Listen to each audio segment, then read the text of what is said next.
साधारण 1 वाटी पाणी उकळत ठेवलं।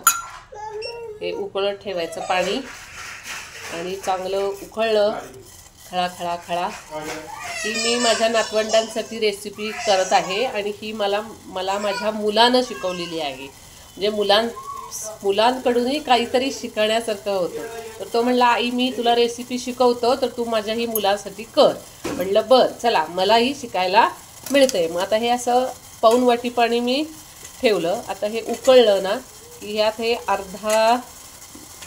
अर्धे सफरचंदाची साल काढली आणि हे बघा अर्धा सफरचंदाची साल काढून हे असे तुकडे केले आणि 4 खजूर बिया काढून तयार ठेवले। आणि आता हे उकळलं की पाणी ह्याच्यामध्ये हे टाकायचे।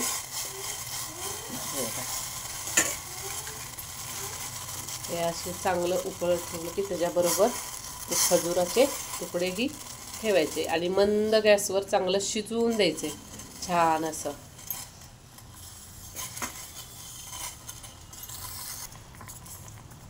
चला आता हे शिजतंय जरा मंद गॅसवर शिजून द्यायचं छानपैकी। तोपर्यंत आपण दुसरं काम करूया। चला आत्ताच मावशी येऊन गेल्या, छानपैकी स्केर फरशी करून गेल्या आणि आता बघा पूजा झाली आहे देवाची। हे ज्योतीचा कागद आमच्याकडं गौरी दिवशी परत हा ठेवतात आणि गौरी दिवशी परत पूजा करून परत त्याची पूजा करायची, पुरणपोळीचा नैवेद्य दाखवायचा आणि मग गौरीच्या जेवणा दिवशी हे सगळं बसवायचं ना त्या दिवशी ठेवायचं, गौरीच्या जेवणा दिवशी नैवेद्य दाखवायचा अशी ही आमच्याकडं प्रथा आहे। तर चला रेसिपी करतच हा एक प्रकार आहे।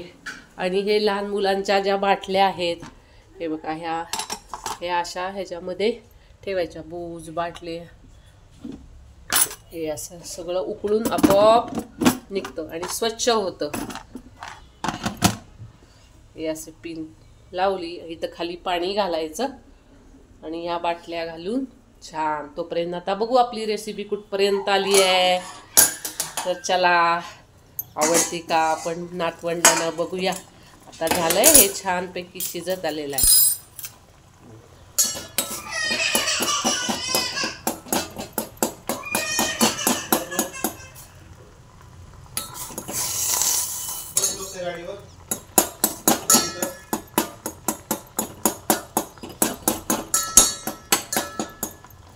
आणि आता त्याच्याबरोबर आता परत अजून थोडं व्हायचं राहिलेलं आहे तर जरा आता झाकण घालून परत करायचं।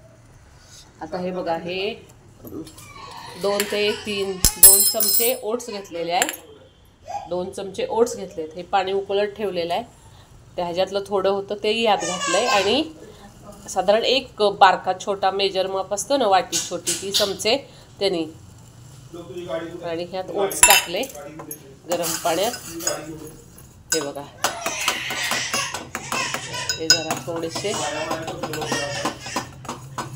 छान हे असं केलंय हे छान शिजून दिले। आता हे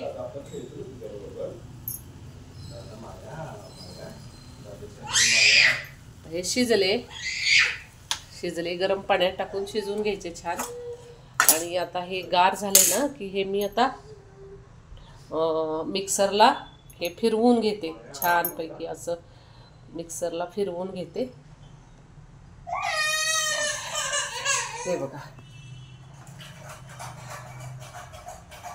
आता पहा सफरचंद खजूर आणि ओट्स हे सगळे आता मिक्सरमध्ये घातले आणि हे बारीक पेस्ट करून घेणार। जरा गार होते म्हणून मी थांबली आहे। आता हे छान गार करून घ्यायचे आणि मिक्सरला फिरवायचे। चला आता हे रेडी झालं खाऊला मुलांसाठी। आणि आता बघा वाटलं तर दूध पण खरं फळ आणि दूध एकत्र खाऊ नये म्हणून ह्यात फक्त खजूर ओट्स आणि सफरचंदाच्या फोडी हे तयार झाले।